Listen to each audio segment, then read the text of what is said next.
আসসালামু আলাইকুম দর্শক, সকলকে স্বাগত জানাচ্ছি সরকার ফ্রিল্যান্স থেকে। আমি সাকিব, কেমন আছেন আপনারা? আশা করি সকলেই ভালো আছেন, আমিও ভালো আছি। তো আমাদের যে বিদেশি যে ছাগলগুলো রয়েছে সেই ছাগলগুলো দেখাবো এবং কি আমাদের কি পাঠা তৈরি করা আছে নতুন খামারি তারা কিন্তু আসলে নিতে পারবেন।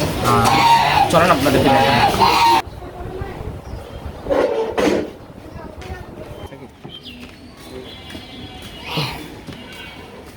দর্শক, এখন আপনাদেরকে দেখাবো আমাদের যে এক্সপেন্সিভ ছাগলগুলো রয়েছে তার কিছু চলেন দেখা যায়।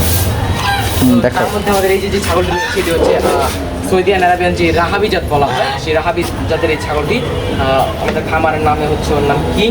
ও খুবই শান্তশিষ্ট একটি ছাগল, দেখতে পাচ্ছেন আপনারা, বললেও কিছু বলবেন আপনাদেরকে।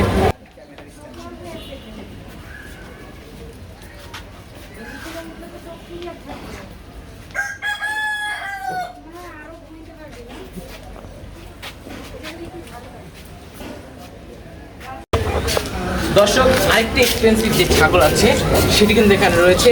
এটি হচ্ছে সৌদি রাহাবিয়ান যে জাত বলা হয়, সেই জাতের ছাগল কিন্তু এটি হচ্ছে ওর বাচ্চা হয়েছিল আমাদের, যে এক জোড় আনা হয়েছিল, একটি মারা যায় যে কোনো দুর্ঘটনাবশত। তো এই যে আরেকটি ছাগল রয়েছে, ও খুবই শান্তশিষ্ট তাদের এই ছাগলটি। হঠাৎ মারমুখ হয়ে যায়, ওইটা সাধারণত মারতেই পারে যাতে ছাগল অবলা প্রাণী। তো আমাদের এখানে একটি ভেড়াও রয়েছে, এটি কিন্তু আমরা সেই কুমিল্লা থেকে আনা হয়েছে এই ভেড়াটিকে। দেখতেই পাচ্ছেন সেই ভেড়াটি খুবই শান্তশিষ্ট। আমাদের এখানে মোটামুটি সবই শান্তশিষ্ট। এবং এই যে আরেকটি ছাগল রয়েছে, এই ছাগলটি তোতাপুরি জাত, ইন্ডিয়ান তোতাপুরি বলা হয়। তো এটিও খুবই শান্তশিষ্ট। ওর দুটা বেবি আছে, এই যে একটা, ওইখানে একটা। তো আমাদের এখানে অনেক ছোটো থেকে এখানে আমাদের এখানে বড় হয়েছে। আর এই যে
দর্শক, এই সেই এক্সপেন্সিভ ছাগলটি যেটি দেখতে পাচ্ছেন এখানে কিন্তু বসে আছে, দুই পাশে বাঁধা আছে, অনেকটাই এগ্রেসিভ টাইপের এই ছাগলটি।